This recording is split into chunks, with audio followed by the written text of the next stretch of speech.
Hello and welcome to another episode 20, as a matter of fact, a early milestone here in the Sal Licata Show podcast world. YouTube, podcast, Spotify, Apple, wherever you get your podcasts, download, rate, subscribe, like, if you like it. If you don't, then keep it moving. You know, it was a fun night if you're a Knicks fan watching the Knicks just destroy the Philadelphia 76ers. But if you're an NBA fan, like, come on, man. What are we doing here? A 50-point, unwatchable game. There's no world. I know Embiid was hurt, but so was Anunoby. Like, there's no world, and this happens far too often, maybe not to the degree of a 50-point disparity between two professional teams. That just can't happen. This is not just a one-off, like, let's say, well, the Yankees beat, the Rays 16-1 or something like that on an occasional one of 162 to have some blowouts. That's going to happen. Too many times with the NBA over too many years now, there is just a lack of competition. And without competition, you do not have sport. So as a Knicks fan watching that game last night and watching Alvarado go nuts, was it fun?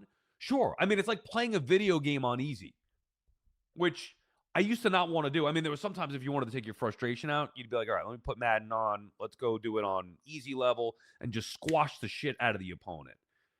But that becomes boring. I wanted the challenge. I wanted to see if I could compete with a little bit higher than just the easy level on the video games. I don't even know if they still have that nowadays. I'm going back 20, 30 years when I was playing Madden.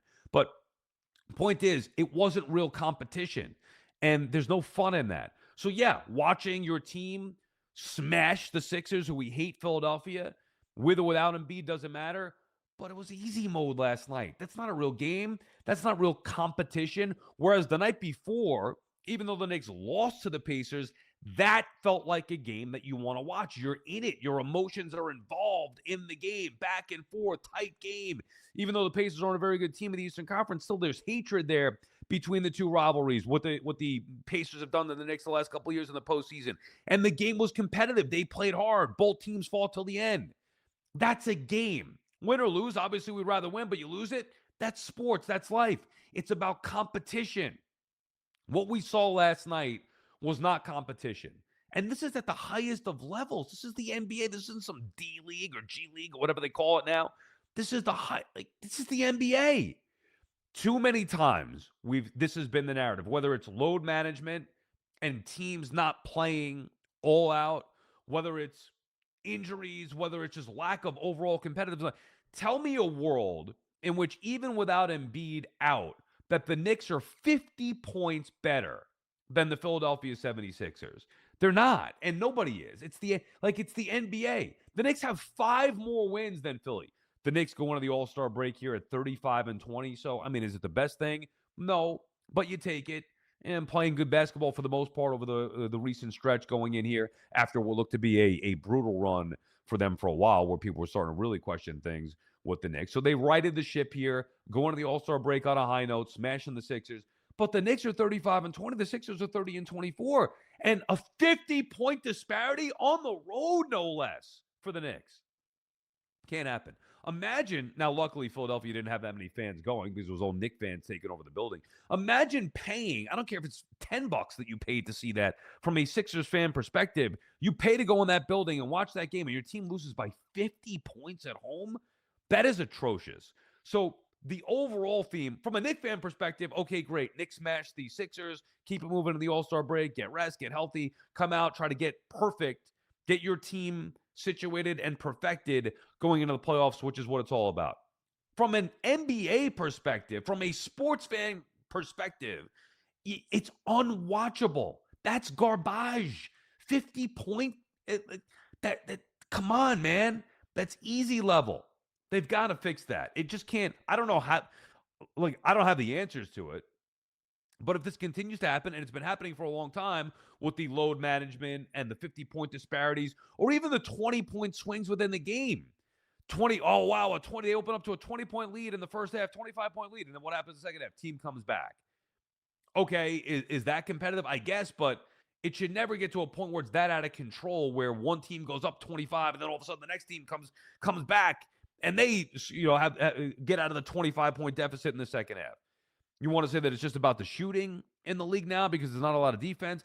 I don't have all the answers. But what I do know is, and I hate to reference the back in the day, but when I was growing up watching the Knicks in the 90s, and I'm sure the people that watched the Knicks in the 80s or 70s maybe felt the same way about the product, it was every basket, every possession mattered. It felt a lot more, even within the regular season. And those tight games, 86, 89, 78, 82, whatever it may be, it was just more. I'm not saying there weren't blowouts because, of course, there were blowouts on an occasion, but it just felt like each possession mattered more. There was true competition in the game. You just don't see that on a night in, night out basis anymore, specifically with the NBA. Without competition, why the hell are we watching? We're watching sports for competition. I want to see teams compete. I want to see teams compete. I don't want to see them resting players, sitting players, or even when they have their players going, getting smoked by 50. That is non-competitive. That can't happen, what we saw last night. Fun from a Knicks perspective, brutal from an NBA perspective. This is nothing new, but when you see that was one of the largest wins, I think, in Knicks history as far as the disparity goes. Literally 50 points. There were games where the Knicks would score 70 or 60 points. They won by 50. Come on. I mean, that's absurd. And I'm not blaming the Knicks. I'm blaming the NBA for the product. A team as good as the Philadelphia 76ers. Yesterday on the pod, we were talking about how I was looking forward to this game. Knicks Sixers. Sixers one of the teams I think could be a threat in the East, which, by the way, I still think they can be. Edgecombe, obviously they got to get Embiid healthy. Maxey, they can be dangerous in the postseason. Do I think they'd beat the Knicks in a series? I don't, but I still think they can be dangerous in the East.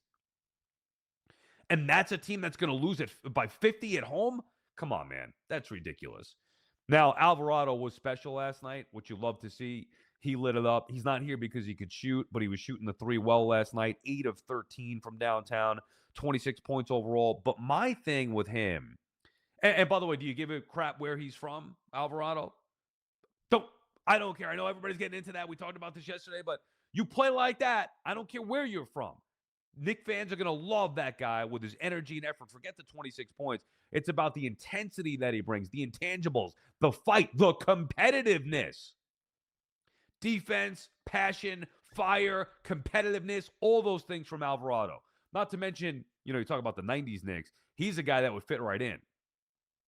Where his skill set, he's not going to be the best scorer despite last night, not going to be the best shooter despite last night, but he's going to handle the ball well, and he's going to do all those other little things that can help you win ball games. That would fit perfectly on those 90s Knicks. I love Charlie Ward or Chris Childs. Though Derek Harper. Harper maybe more of a scorer than the other two, but still, all those guys played point guard well. Alvarado is going to excel at that. It's something the Knicks have been lacking in recent years, and they've been lacking the intensity, the intangibles since the DiVincenzo trade, but they've been lacking a true backup point guard like Alvarado for a long time. So I love the move. Don't care where he's from. Is it better that he's from New York? Whatever. If it makes you happy that he's from New York, good for you, but he could be from wherever, and I would be in love with him because of the way that he plays the game. That is something that I love. Alvarado, ironically, in the Alvarado game last night, lighting it up with all those three-pointers, everything else, he is the exact opposite of what was on display in large part in that game. 50-point non-competitive basketball game in the NBA. Alvarado's the opposite of that. Just an absolute beast, competitive every second that he's on the floor. So you love that from the Knicks perspective. One more thing from the game last night, and I don't know if you saw this, Badabooms. Did you see who was the center without Embiid, who the Sixers center was? Do you know who that is? Am I supposed to know? I know. I'm asking you. Do you know who it is? No. The rest are nobodies. Are you familiar with that? And the rest are nobodies. No, I'm not familiar with that. His name is, because I didn't know, I never heard of this player before. His name is Adembona. Adembona. No, I'm not The familiar Sixers with had Adembona. Adembona. Adembona? Adembona. Was it hard? Was he hard in the paint? That's what I meant. I meant like that. I'm not trying to be like, sophomoric here, but Adembona. Like I got a Dembona in starting center in my line. Oh, like Michael Hawk. I don't know. Anyway, they Tony's need Embiid brother. back. Adembona, No, Come on. he got a cool name. Yeah, a Dembona. He got a Dembona.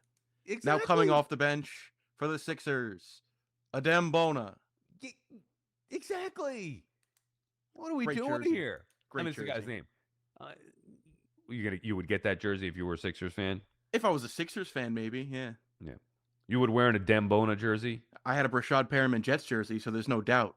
Right. What kind of jersey you get? A Dembona. I Yeah. got a Can I do Dembona. one 3X a Dembona? Yeah. Right over there. Yeah, exactly. It was just, All right. Stupid. It's just we're filling time. It's February. There's nothing going on.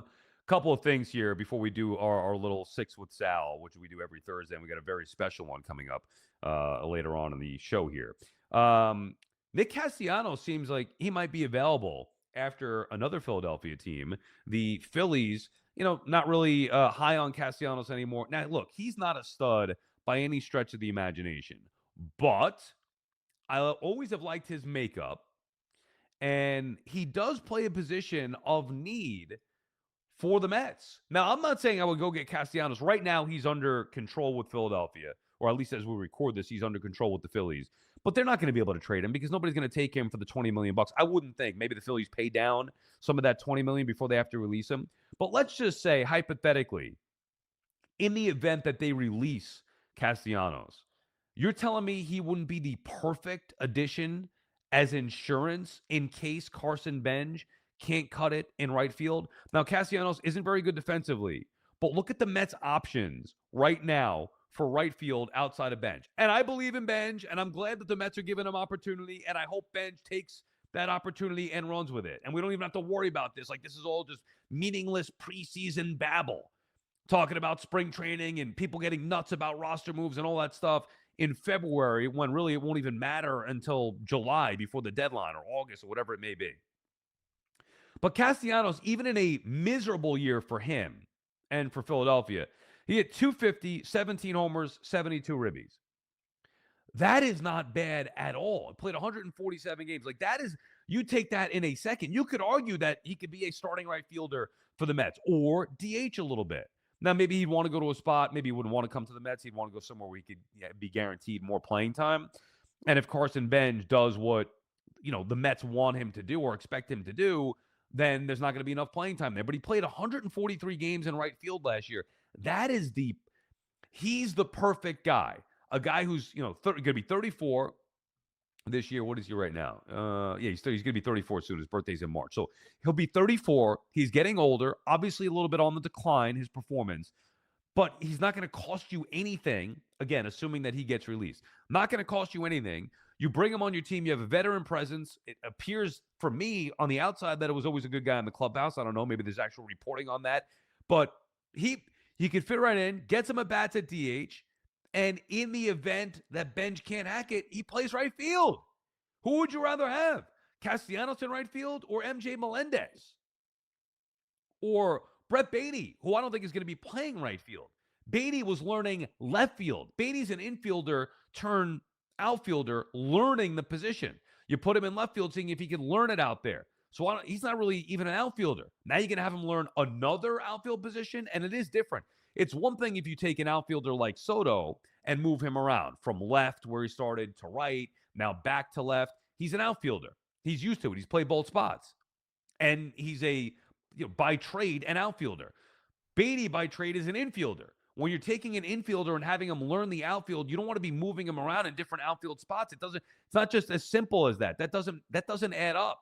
So I think the Mets are going to learn if Baty can cut it or not in spring training in the outfield. But why even mess around with that when you could maybe go out there and get Castellanos? I don't know if Philadelphia would trade with the Mets, and I don't think the Mets are looking to take on that money from Castellanos at this point. But if he gets cut and you can get him on the cheap, I think that is a perfect add for this situation. And best case is Benj takes the reins and runs with it, and Castellanos is a DH or just a bench player and maybe use him on occasion.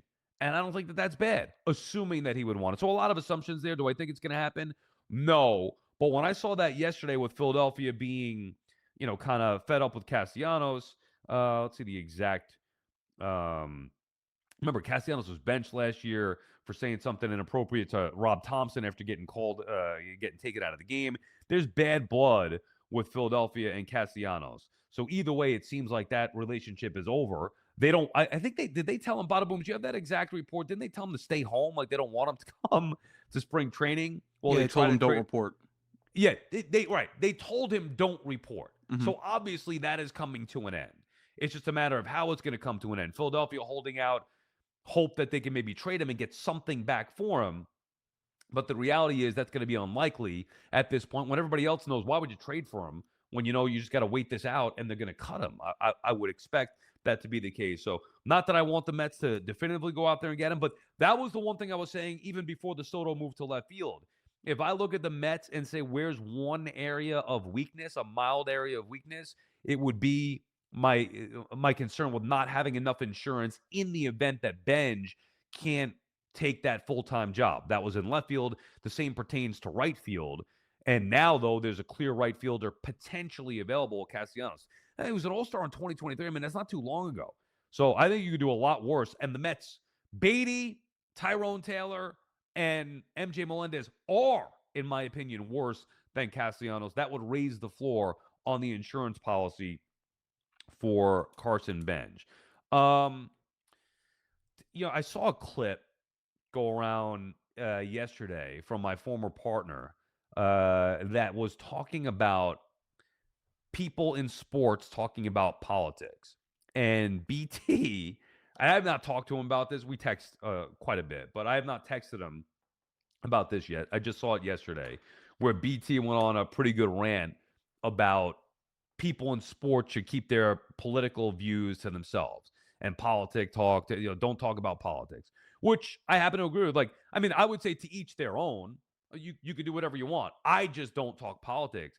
But the main takeaway from that video for me was, I wonder who he's talking about. Somebody had to have triggered that response from BT. And maybe it could have been a lot of different people. I just saw the clip. I didn't hear the whole thing. Maybe it could have been a culmination of a bunch of people off of the Super Bowl talking about politics. But I'm not sure who exactly had the take. I don't listen to the fan anymore. Nothing personal. It's just, for me, it's personal. I need to move on. Badabooms, you have any insight or thoughts? Maybe you paid more attention to it than I have. I mean, I have some guesses who it could be, but I don't know definitively. Were there people either like in the national landscape or on fan or somewhere in where BT would consume it that would be talking? Like, did somebody say something politically?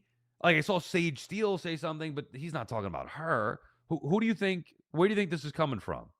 Yeah, so the best way I thought in my head was let's run down the suspects. So that's what I did in my mind. Okay, do you have any with definitive reasons, or it's just like you're just throwing people out there? Now, there was nothing at first when I heard that. Nothing. Like, did Boomer Esiason say anything about it?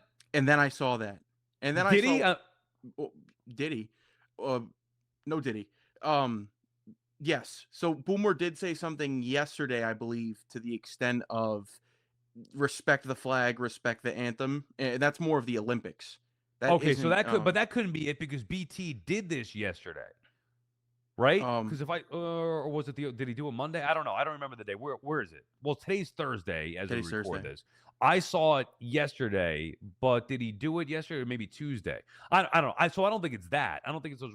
You have any? Give me some insight into it because I know you listen to the fans still on occasion, or maybe you pay more attention to it. So you have any guesses as to who it could be? Well, I know he's boys with Stephen A. And Stephen A. does, but I don't think Stephen A. is obnoxious about it. So I don't think it's Stephen A. I guess my point is I didn't see anybody in the sports landscape, and I admit I don't pay attention to it as closely as I used to, certainly not the fan perspective, but I didn't see anybody in the sports landscape give some kind of strong, definitive political opinion.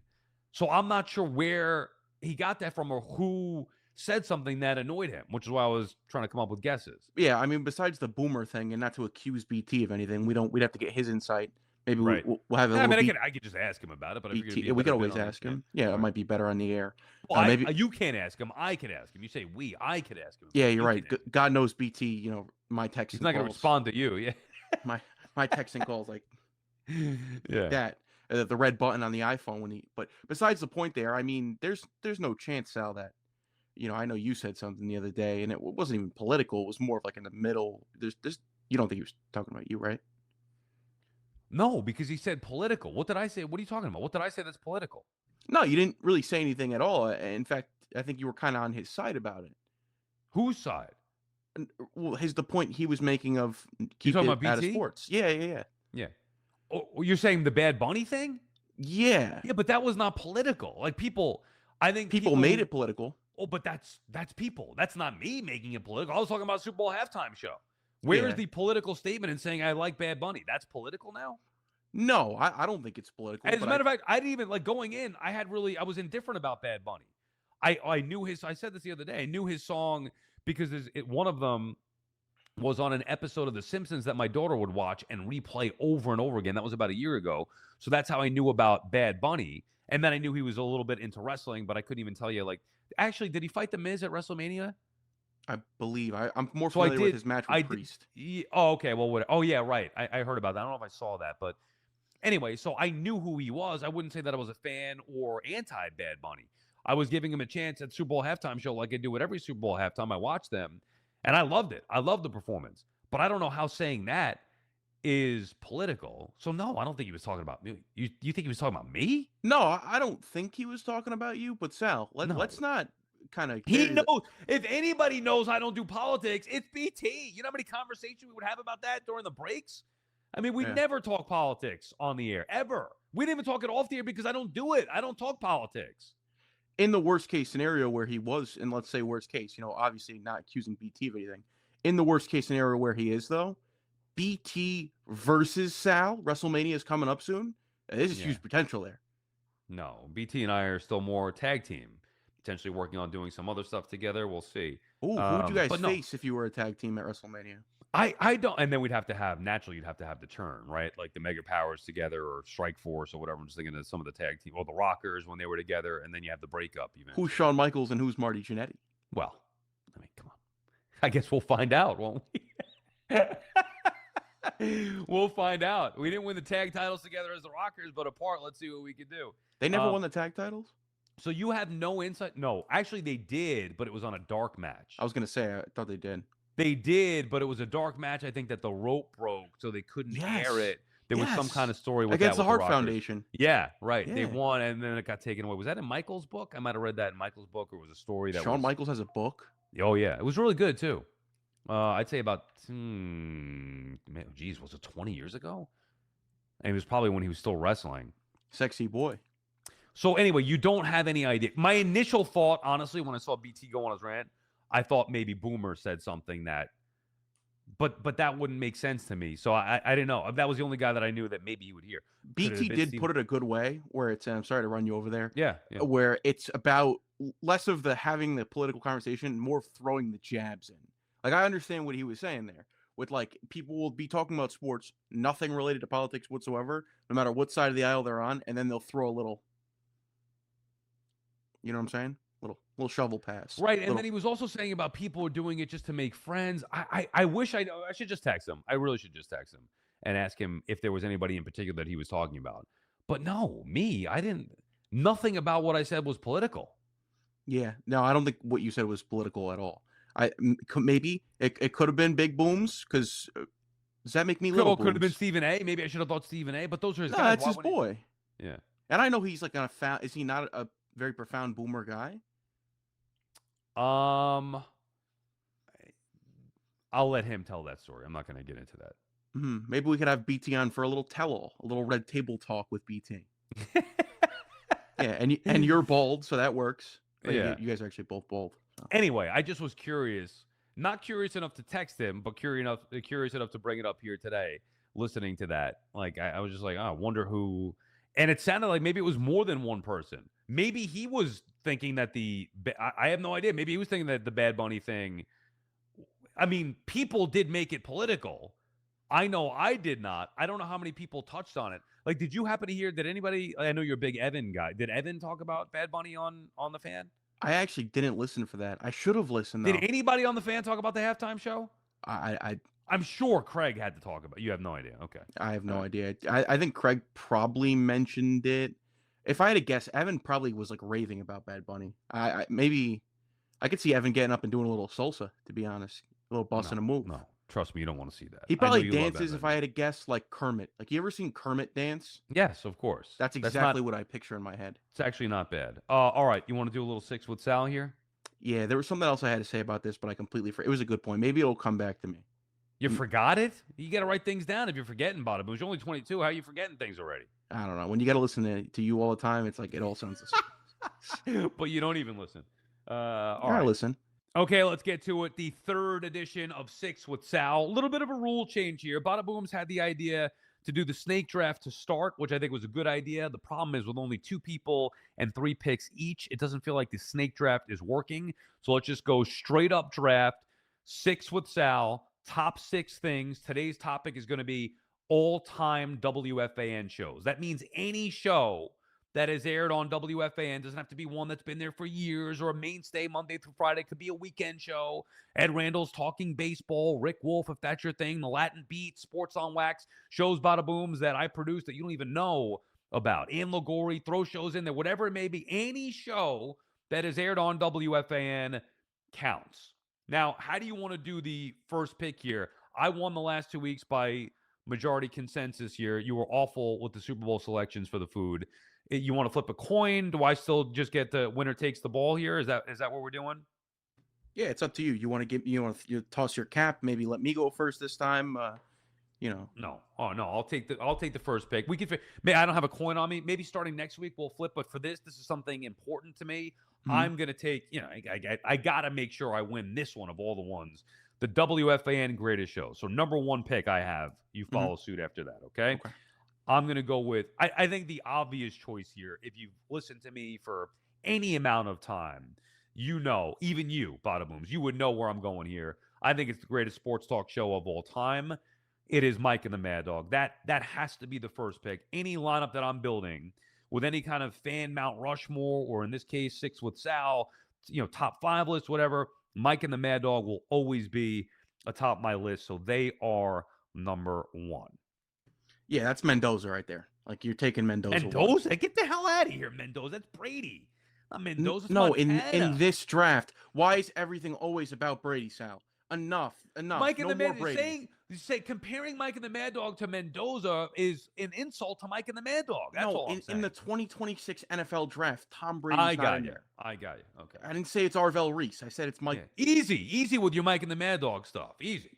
This year, Mendoza's the first overall pick. In this draft, Mike and the Mad Dog is the first overall pick. You're on the clock, Badabooms. Pick 2. What do you got? With my first overall pick, maybe a little surprising to some people, currently the longest running show on the Fan, I'm going Boomer and Gio. All right, I love Wow. that. Shocking. Well, right out of the gate, a little bit, because I know how much you love Evan Roberts, so I can't blame you. You got to build a strong lineup here because you actually have to win one of these things. Go ahead, explain yourself. Sorry to jump you there. It's got a lot of great moving pieces. It's got a lot of great characters besides Boomer and Gio. I love Jerry. I love Al, and especially the great Eddie Scazzeri, who's hanging it up at the end of the year. I mean, Eddie himself is a character with the drops. Whether it be a true story or jam it up the A gap. Sal, I walk around at work sometimes just saying to my jam it up the A gap, jam it up the A gap, jam it up the A gap. You've got issues. Yeah. And BT used to walk around at work like that, saying jamming up the A gap as well. All right. So Boomer and Gio, that would have been one under consideration for me, but now that is your first pick. All right. So I'm back on the clock here. Pick number 3 overall. Now I'm going to do this. I'm going to choose to do. You can do it however you want. Shows that you think were the best, shows that you like the best. I'm doing it with shows that impacted me the most over the years. Me personally, the most. And number 2 pick for me is going to be Francesa's NFL Now on Sunday. I love that show. Mike and the Mad Dog, Monday through Friday, Sunday mornings during football season, NFL Now. Do you remember that show, or no? You're too young to even appreciate it, really. Mike on Sundays. I don't remember that, no. It was so good. Driving around, going to get my betting ticket from the local bar, the little parlay slips. I used to listen to Mike wherever, running errands, going to pick up food. It was the best to me. I loved it. During the postseason, during the Yankee playoffs, he would talk some Yankee playoffs in there. So for me, the second pick is going to be Francesa's NFL Now. Yeah, was that pre-Odyssey app? Yes. Because I had a little transistor radio, but that might have been No, what again about in your before my car? time. Oh, it was probably before you were driving. Whatever. Yeah. Yeah, I just started I used driving to have like the 3 years radio. ago. I had a radio in my room. Whatever, like a 3-disc CD changer, but it had the radio on. That's how I would listen to Mike and the Dog back then. Like a boombox. Yeah, I actually broke that thing when Clemens hit Piazza. Day-night doubleheader split. I went to the first game. Yankees beat the Mets at Shea. Doc was pitching for the Yankees. Game 2 came home. They went to Yankee Stadium. Clemens drills Piazza in the head. He's knocked out. His eyes rolling back in his head. I took a wiffle ball bat and smashed that stereo that my parents You were bought me for listening Christmas. to your team in the World Series, or were you trying to like sync No, I it? was watching it, and the stereo just happened to be there, and I had a bat, and I smashed it with the bat, wiffle So ball you bat. took it out on the radio? Yeah, and my mother's like, "What'd you do? We bought you this thing." I know, it's really sad. I shouldn't have Is that done your that, but biggest freak out in terms of no, reactions? no, but it's one that I remember. I was really angry. Maybe the biggest freak out was Game 2, World Series 2000. Clemens throws the bat at Piazza. I was in the upper level there, the upper tier, second. I'm telling you, Badabooms, if I could have, I would have physically jumped out of the second level at Yankee Stadium and run onto the field and took things into my own hands as far as it pertains to Roger Clemens. Have That you was ever like, met Roger Clemens? no. And to this day, I used to say I'm swinging on him if I see him. Now, I'm not going to swing on him because I don't want to get in trouble. That's assault, brother. I'm not going to do that. But I would let him know that I was not a fan of that. And we would have it out verbally at the very least. So we've done A gap so far, and we've done boxes with Roger Clemens. So I'm gonna, parlay that into bad use of words there. My second overall pick, I think the greatest representation of New York Jet fans on the radio, Joe and Evan. Oh my God. That's your second pick overall. Dude, you can't help but lick Evan. You're obsessed with Evan. Dude, Joe and Evan was, at least at the time, and I think still now, if it was still going on, you had the older the seasoned Jet fan perspective, and you had the young, giddy and spry, and yay, the Jets, maybe they can win this time. And then Joe, oh, bro, they're never going to win for me again. They're never going to win for you. They're never going to win for your son. Just get over it, bro. All right, it's over, bro. So I love Joe and Evan. As a Jet fan, it's just I live vicariously through them when they were on the air. I mean, dude, you're obsessed with it. If you had to pick one, which one do you like better, Joe or Evan? I don't want to say that. No, I'm asking you the question. You have to answer it. What do you mean? No, I don't want to do that. Or you love them equally? You can't pick one or the other? Yeah, no. Who do you love more, your mother or your wife? My mother. Come on, it's not that hard. Maybe that was a bad. If you asked me Mike and the Mad Dog, I was gonna say, I can't pick those guys. I mean, yeah. I mean, No, it's clear. Is it not clear? You just had 2 picks and you took Mike. I like the shows better. I don't think Dog Saturday show was on par with Mike's Sunday show. It's not favoritism. I love Mike and the Mad Dog, and I love Mike's NFL Now on Sunday. It was great. Interesting. Did you ever print out a Bruce Springsteen set list? No, I don't. I'm not a Bruce fan. I can't understand how you just can't pick one, Joe or Evan. No, I don't think I can. So I don't think I can. Look at you being politically correct. All right, so far we each have 1 pick remaining. I have Mike and the Mad Dog. I have Francesa NFL Now. You have Boomer and Gio. You have Joe and Evan. My final pick, and this is a tough one here. Remember, like, all due respect to all the great shows, we're only picking 3 each. And I'm going my personal favorites. With the 5th pick in the WFAN all-time shows draft, and my final pick, I select Mike's On. Francesa's solo show. What are you shaking your head at? You just picked Mike 3 times. He's the best to ever do it on the fan. What do you mean? So you picked Mike 3 times. You didn't even let me explain. So this was All right. Now I was the last board op on the Mike and the Mad Dog show. Okay. So I'm saying also impacted me as a listener. I would call those guys. I got to work with those guys. Mike and the Mad Dog, unequivocally to me, the best show, best tandem to ever do it. Okay. That's number 1. I told you how much I love the Sunday show. I used to call the Sunday show and talk about the Falcons. I couldn't do that during the week because they would hang up on me. Nobody wanted to hear about the Falcons. Nobody wants to hear about the Falcons, period. But at least on the Sunday show, it gave me a platform to do that. And I remember calling Mike one of those Sundays after the Falcons and Vic beat the Brett Favre-led Packers in Lambeau. First time they lost at home in a playoff game. And before he even got on, he goes, Sal and Ronkonkoma, how about those Falcons, Sal? Matter of fact, I should send you the clip. You could insert it here. Sunday show. Mike's on. You have to remember, Dog left. It was Mike, me, and Eddie Erickson was the producer. Matter of fact, Mike, the first time I was on the air, outside of doing like a couple of, Christmas Eve shows or New Year's Eve shows, Mike let me fill in and do the picks instead of Dog, the over-unders. I did that. Me. I did that with Francesa on the Fan. It went from Mike and Chris doing the over-unders to Mike and me doing those over-unders. I'll never forget that. The Sal special that he created where I give a football pick on Fridays. And then doing those over-unders with him and the experiences that I had with him. Come on, going down to Port St. Lucie, Super Bowl, all that stuff. And I love the show. So, yeah, Mike's on. I'm sorry. I mean, name me about. There were some considerations there. Beningo maybe on the overnight. Boomer and Gio would have been a consideration. You took that. I'm going to go, Boomer and Carden or Imus. Those were great shows. But for me, I was more of a sports fan. So Imus with the politics taken out of it. And Boomer and Carden was more of just an entertaining morning show. So I'm sorry. I don't care if you like it or not. I'm going Mike's on. So I got Mike and the Mad Dog, NFL Now with Francesa, and then Mike's on as my third pick. I'll tip your hat for this one thing with Mike's on. One of, if not the best jingles in fan history. We got to do a jingles one too. Mike's on. Yeah, okay. There you go. It gets you sports any way and it can. It's like that gets stuck in your head. You're done for the rest of the day. Joe and Evan, another great jingle there. Boomer and Gio doesn't have a jingle. Very disappointing. Didn't think about that, I guess. Okay, what's your final pick? So, Sal, I got to be honest. Like, everybody can kind of tell what's going on here. You're the humble guy. You don't want to do it. I completely understand. I see what I have to do here. And, I don't think it's a bad choice at all whatsoever. These guys deserve their flowers after, how things ended. My third and final pick, Sal, I'm going Boomer and Carton. Oh, my God. Did you have to be a dick about it? I mean, come on. Richard. Not at all. I'm not knocking the pick, obviously, but come on, the build up to it. I don't see anything that I did I'm wrong. surprised you didn't go Carton and Roberts with how much you lick Evan, for goodness sake. I mean, good God. I do lick Evan, no Diddy there, Sal, but I got to say Boomer and Carton, I mean, one of the funniest shows, if not the funniest radio show to ever be on the air. Again, with the characters, though, because there you go again with Al, Jerry, and Eddie. Maybe I'm just a really big Eddie Schizzeri fan, and I had to pick Eddie twice. I mean, you could be a big Boomer fan.